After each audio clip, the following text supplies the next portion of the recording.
أعوذ بالله من الشيطان الرجيم. بسم الله الرحمن الرحيم. إن الحمد لله نحمده ونستعينه ونستغفره ونعوذ بالله من شرور أنفسنا وسيئات أعمالنا. من يهده الله فلا مضل له ومن يضلل فلا هادي له، وأشهد أن لا إله إلا الله وحده لا شريك له، وأشهد أن محمدا عبده ورسوله صلى الله عليه وآله وسلم تسليما كثيرا. أما بعد، د سرور کائنات صلی الله علیه و آله وسلم ژوند. محترم ورونو، زموږ قصه دې ځای ته رارسېدلې وه. جابر رضی الله تعالی عنه وایي موږ د بیعت دپاره ور ولاړ سو. په دغه وخت کې اسعد ابن زراره رضی الله تعالی عنه د رسول الله صلی الله علیه و آله وسلم لاس ونیوی او دی په دغه درو اویا نفرو کې په عمر تر ټولو کشر و. او ویل یا اهل یثرب، په کراره سره موږ وده ته اوښان نه حلالوو، بلکې موږ پوهیږو چې دا رسول الله صلی الله علیه و آله وسلم دی. د ده بیول د ټولو عربو سره د علاقاتو شکول دي، او ستاسې د اشرافو وژل دي، او تاسې به د عربو تورې ژویي، یا به تاسې پر دغه خطرو او مشکلاتو صبر کوئ نو یې بوزئ، او ستاسې اجر پر الله دی. یا به تاسې پر خپلو ځانو بیریږئ نو یې پرېږدئ، او د الله په حضور مو دغه عذر دی. پس له دغه ټولو تاکیداتو او صراحتو د عقبې دوهم بیعت د لاس په ورکولو شروع سو. ورونو، که موږ او تاسې نن ورځ د خپل اسلام او ایمان په باره کې فکر وکړو، آیا په موږ کې څونه ایمان موجود دی؟ د الله او رسول الله صلی الله علیه و آله وسلم د پاره څونه قرباني ورکولی سو؟ هر یو په خپل ځان کې خپل ځان وتلی، او بیا د دغه مسلمانانو ایمان وتلی. دا هغه مسلمانان دي چې دی په خپله د ده پلار د ده کورنۍ بتپرستان وه، او اوس و اسلام ته داخل سوه. خو زه ورته پشت پر پشت مسلمانان یو. نو زه به نور څه نه وایم، قضاوت به هم تاسې ته پرېږدم. جابر رضی الله تعالی عنه پس له هغه چې د اسعد ابن زراره دغه قول یې بیان کوي نو وایي قوم ورته وویل یا اسعد، لاس دې ایسته که، په والله موږ دغه بیعت نه پرېږدو او نه پر پښیمانه کیږو. دلته نو اسعد رضی الله تعالی عنه ته په دغه لار کې د قوم د قربانۍ او استقامت اندازه ور معلومه سوه، او پر هغه یقین سو. اسعد رضی الله تعالی عنه خو د مصعب ابن عمیر په ملګرتیا په مدینه منوره کې د اسلام هغه لوی داعی و، دعوت کوونکی و، او اوس هم د دغه بیعت کوونکو دینی رئیس دی. نو خود دی هغه اول نفر و چې د رسول الله صلی الله علیه و آله وسلم سره بیعت وکړي، او بیا نو عام بیعت شروع سو. جابر رضی الله تعالی عنه وایي موږ یو یو ور ولاړېدلو، او د رسول الله صلی الله علیه و آله وسلم سره مو بیعت کاوه، او موږ ته یې د دغه بیعت په مقابل کې په جنت وعده راکول، مګر د هغه دوو ښځو بیعت چې زموږ سره دغه اجتماع ته حاضرې سوي وې د خولې په خبرو سره و. رسول الله صلی الله علیه و آله وسلم هیڅ وخت و پردۍ ښځې ته لاس نه دی ورکړی. دغه بیعت په اسلام کې پر جنگ او جهاد اول بیعت و، او و دې بیعت ته بیعت العقبة الثانیه ویل کیږي.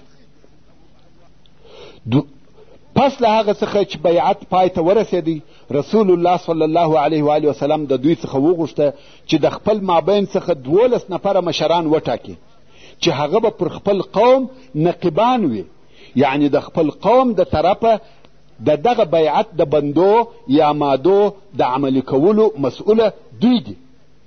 ډېر ژر او په دغه وخت کې 12 نفره وټاکل سوه چې 9 نفره د خزرج د قبیلې څخه وه او 3 نفره د اوس د قبیلې څخه وه او د دغه نقیبانو نومونه په دې ډول سره دي. هغه کسان چې د خزرج د قبیلې څخه وه: اسعد ابن زراره ابن عدس. دوهم: سعد ابن ربيع ابن عمرو. دریم: عبدالله ابن رواحه ابن ثعلبه. څلورم: رافع ابن مالک ابن العجلان. پنځم: البراء ابن معرور ابن صخر. شپږم: عبدالله ابن عمرو ابن حرام. اوم: عباده ابن صامت ابن قیس. اتم: سعد ابن عباده ابن دلین. نهم: المنذر ابن عمرو ابن خنیس. او هغه کسان چې د اوس د قبیلې څخه وه: اول: اسید ابن حضیر ابن سماک. دوهم: سعد ابن خیثمه ابن الحارث. دریم: رفاعه ابن عبد المنذر ابن زبیر. کم وخت چې دغه مشران یا نقیبان وټاکل سوه، رسول الله صلی الله علیه و آله وسلم د هغو څخه د مشرانو او رئیسانو په صفت بل عهد واخیستی او ورته ویې فرمیل: تاسې د خپل قوم داسې کفیلان او ضامنان یاست لکه حواریین چې د عیسی ابن مریم دپاره وه، او زه د خپل قوم کفیل او ضامن یم. هغو وویل: هو. اوس چې عهد او بیعت پای ته ورسېده او قوم د جلا کېدو په حالت کې و، په دغه آخرو وختو کې یوه د شیطانانو دغه مجلس او د هغه نتیجه کشف کړه او نیسوای کولای چې د قریشو و مشرانو ته دا خبر ورسوي او هغه ناببره دلته و دغه شیلې ته د دوی د اجتماع په حالت کې ورته راولي. نو دغه شیطان پر یوه لوړه ودرېدی او په لوړ آواز سره نارې کړه: یا اهل الجباجب، یا اهل الجباجب، هل لكم في مذمم والصبات معه قد اجتمعوا على حربكم. یعنی ای د خیمو خلقو، ای بدو خلقو، آیا تاسې خبر یاست چې مذمم او هغه خلق چې د دینه اوښتي دي ستاسې سره پر جنګ کولو اتفاق وکړي؟ دلته د محمد صلی الله علیه و آله وسلم پر ځای مذمم ووایه، ځکه کفارو د خپلې بد اخلاقۍ په سبب د محمد صلی الله علیه و آله وسلم نوم و مذمم ته اړولی و. محمد چې د حمد څخه دی او ترجمه یې یعنی شپر ویل سوي او خلق به شپر وایي، دوی و مذمم ته چې د ذم څخه دی یعنی بد پر ویل سوي اړولی و. خو رسول الله صلی الله علیه و آله وسلم فرمایي چې الله عز وجل زه د کفارو د بدویلو څخه خلاص کړی وم، ځکه دوی و مذمم ته بد ویل او زه محمد وم. شیطان په لوړ آواز دغه ناره وکړه. رسول الله صلی الله علیه و آله وسلم وفرمایل: دا د عقبې شیطان دی. او ویل: والله یا عدو الله، تا ته به فارغه سو. او رسول الله صلی الله علیه و آله وسلم مسلمانان امر کړه چې خپلو ځایو ته ولاړ سي. دا ناره ټولو خلقو که مسلمانان و که کفار واورېده. سعد ابن عباده رضی الله تعالی عنه چې دا ناره واورېده ولاړ سو او توره یې پورته کړه. ویل: یا رسول الله، قسم په هغه ذات چې ته په حق سر را لېږلی یې، که ستا خوښه او اجازه وي د ټولې منا پر خلقو به سبا په تورو حمله وکړو. سبحان الله، د اولې لحظې څخه د رښتیا میدان راغلی او دغه 3 نفره آماده دي چې د ټولو حاجانو سره وجنګېږي. د دوی اخلاص او صداقت، همت او مړانه د اولې لحظې څخه ثابت سوه. خو رسول الله صلی الله علیه و آله وسلم وفرمایل: په دغه نویو امر سوي مګر خپلو ځایو ته ولاړ سئ. خلق ولاړه او تر سهاره بیده سوه. قریشو چې دا خبر واورېدی په دوی کې بیره او تشویش پیدا سو، ځکه دوی د دغسې بیعت په خطرناکو عواقبو پوره پوهېده چې د دوی و مالو او ځانو ته څونه ضرر پیښیږي. نو یې تحقیقات شروع کړه چې زموږ پر جنگ چا او څنګه اتفاق وکړي. د تحقیقاتو نتیجه په یقیني ډول سره نه بلکې په تخمیني او اشتباهي ډول سره دا راووته چې اهل یثرب به د رسول الله صلی الله علیه و آله وسلم سره اتفاق کړی وي. په سهار کې د قریشو مشران سره راټول سوه او د اهل یثرب وخیمو ته ورغله چې پر دغه معاهده خپل شدید احتجاج ور وړاندې کړي. نو یې ورته وویل یا معشر الخزرج، موږ ته خبر راغلی دی چې تاسې دغه زموږ و نفر ته راغلي یاست، زموږ څخه یې بیا یاست او د ده سره مو زموږ پر جنگ بیعت کړی دی او په والله په ټولو عربو کې داسې قوم او کلی نسته چې موږ ته د هغو سره جنگ ناخوښه وي بې له تاسې. یعنې د هر چا سره مو په جنگ کولو پروا نه کیږي بې له تاسې، یعنې ستاسې قدر او عزت او احترام کوو. نو تاسې هم باید داسې کار ونه کوئ چې هغه زموږ او ستاسې د جنگ سبب وګرځي. د خزرج د قبیلې مشرک حاجان چې په دغه واقعه او بیعت هیڅ نه و خبر، ځکه دا کار په ډېر سري ډول سره د شپې په تاریکیو کې پای ته رسېدلی و. هغو په قسمو شروع وکړ، وایي په والله هیڅ نه ده پیښه سوې او موږ په هیڅ نه یو خبر. څو قریش و عبدالله ابن سلول ته ورغله. هغه ویل دا ناحقه خبره ده، داسې هیڅ نه ده پیښه سوې او زما قوم زما څخه داسې کار نه پټوي. که دوی داسې کار کولای زه خامخا د دغه کار امیر ګرځولم، مګر هغه مسلمان حاجان چې دغه اجتماع ته حاضر سوي وه او دا اتفاق یې کړی و یو و بل ته سره ګوري او پټه خوله دي، هیڅ نه وایي، نه د هو خبره کوي نه د یا. قریشو د یثرب د کفارو خبره ومنل او ناامیده و مکې مکرمې ته ولاړه او د دوی تقریبا دا یقین سو چې اصلا دا خبر درواغ دی. خو بیا هم په دغه باره کې معلومات کوي، بحث او څېړنې کوي، تر څو و دې نتیجې ته ورسېده چې هو دا خبر صحیح دی او بیعت هم سوی دی. خو دا معلومات هغه وخت ورته یقیني سوه چې حاجان د خپلو وطنو و طرف ته رهي سوي وه. نو قریشو ډېر ژر خپل فارس پهلوانان ولېږل چې د یثرب حاجان راوګرځوي، مګر دا کار پس له وخته څخه و. حاجان ټول ځینې تللي وه، فقط 2 نفره یې وروسته پاته وه چې یو یې سعد ابن عباده رضی الله تعالی عنه او بل یې منذر ابن عمر رضی الله تعالی عنه.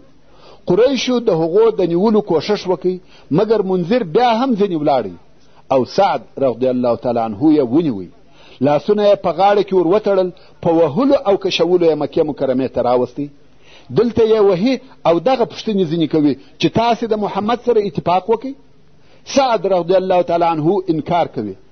سعد رضی الله تعالی عنه وایي د دغه وهلو په وخت کې یو جګ سپین پوستی سړی راغلی چې ښه روښانه مخ یې و. دا سړی د قریشو یو مشر معلومېدی. سعد وایي زما امید ورته پیدا سو، ما ویل شاید دی مې د دا وهلو څخه خلاص کړي. نو مې ورته وویل چې د دغه خلقو څخه مې خلاص کړه، خو هغه په خپله یو ټینګ سوک راسره کوي. او بیا وروسته پوه سوم چې دغه سړی ابو جهل و. سعد وایي سبحان الله، شکل یې یو شی و او عمل یې بل شی. دغه وهل دوام لري. قریش غواړي چې سعد ابن عباده رضی الله تعالی عنه اقرار وکړي او وهیه، خو دی بلکل منکر دی. په حاضرو خلقو کې یو نفر ناست و او دغه وهل ویني، زړه یې پر وسوځل سو. ویل یا سعد، د قریشو د مشرانو څخه یو څوک نه پیژنې چې خلاص دي کړي؟ سعد ویل هو پیژنم. ویل څوک پیژنې؟ ویل مطعم ابن عدي او حارث ابن حرب پیژنم.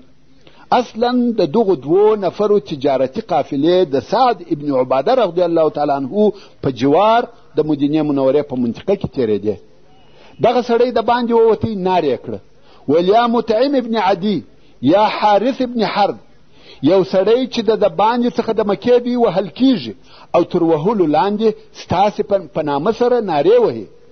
دغه 2 نفره راغله، ویلي ده چې سعد ابن عباده رضی الله تعالی عنه چې د مدینې منورې د مشرانو څخه یو مشر دی او وهل کیږي. نو یې جوار ورکړي او سعد د وهلو څخه خلاص او بیرته مدینې منورې ته رهي سو. هلته بیا انصارو چې ولیده چې سعد نسته، نو یې دا اراده وکړه چې بیرته مکې مکرمې ته راوګرځي. په دغه وخت کې سعد ورسېدی. نو ټوله قوم صحیح سالم مدینې منورې ته ورسېدی. دا د عقبې سره دوهم بیعت و چې په بیعة العقبة الکبرا سره هم یادیږي او په داسې فضا کې پای ته ورسېدی چې هلته د پاشلو مسلمانانو په مابین کې حب او عواطف، دوستی او نصرت موجود و. هلته د اسلام په لار کې اعتماد او شجاعت و، مړانه او همت و. د اهل یثرب مسلمان په مکه کې پر خپل ضعیف او مظلوم مسلمان ورور رحم او شفقت لري، د هغه دپاره جنګیږي او پر هغه ظالم په قهر کیږي چې د ده پر مسلمان ورور ظلم کوي، او د ده په زړه کې د هغه مسلمان ورور دپاره چې تر اوسه یې لیدلی هم نه دی د دوستۍ او محبت احساسات پر جوش راځي. دا ټوله حب فی الله دی او د دغه دوستۍ احساس او عواطف داسې هم نه وه چې د څو ورځو په تېرېدو سره بیرته د ده د زړه څخه ووتل، بلکې د دې دوستۍ منبع او مصدر ایمان پر الله او ایمان پر رسول الله او ایمان پر کتاب الله و. دا داسې ایمانی تعلقات او جذبات و چې د هیڅ ظالمانه او خصمانه قوت په مقابل کې نه زائلېده. ایمانی شمال او نسیم چې والوځي په عقیده او عمل کې عجایبات راوړي. په دغه ایمانی جذباتو سره مسلمانانو وکولای سوای چې د زمانې پر پاڼو خپل طلایي عملونه ولیکي او د تاریخ پر پاڼو داسې آثار پرېږدي چې مثل یې نه په تېرو سوو وختو کې و او نه په اوس کې سته او نه به په مستقبل کې پېښ شي. ای مسلمان ورونو، آیا تاسې هم نن ورځ پر خپل مظلوم او ضعیفه مسلمان ورور دغسې رحم او شفقت لرئ؟ پس له هغه څخه چې د عقبې سره دوهم بیعت پای ته ورسېدی او اسلام په دې سره کامیابه سو چې د ځان دپاره د یو داسې منطقې او صحرا په مابین کې خپل ځان ته وطن جوړ کړي چې په هغه ټوله منطقه کې د کفر او جهالت موجو څپې وهلې. او دا تر ټولو هغه لوی ګټه ده چې اسلام د دعوت د شروع څخه بیا تر اوسه پورې لاسته راوړه. نو رسول الله صلی الله علیه و وسلم و مسلمانانو ته و دغه وطن ته په هجرت سره اجازه وکړه. حتی دا په هجرت سره اجازه نه وه بلکې په هجرت سره امر و. پر هر مسلمان دا واجب او لازمه وه چې مدینې منورې ته هجرت وکړي. تاسې پوهیږئ چې دا څنګه هجرت و. تاسې به فکر کوئ چې مسلمانان د زحمتو څخه و نعمتو ته تله. یا والله، دا هجرت د دنیوي کاروبار نړول او عبثول و، د مسلمانانو د مالو قرباني کول و. یوازې او په خالی لاس خپل ځانونه مدینې منورې ته رسول او په دغه سفر کې په دغه هم پوهېده چې د کفارو د طرفه د دوی مال او ځان مباح ګرځول سوي دي.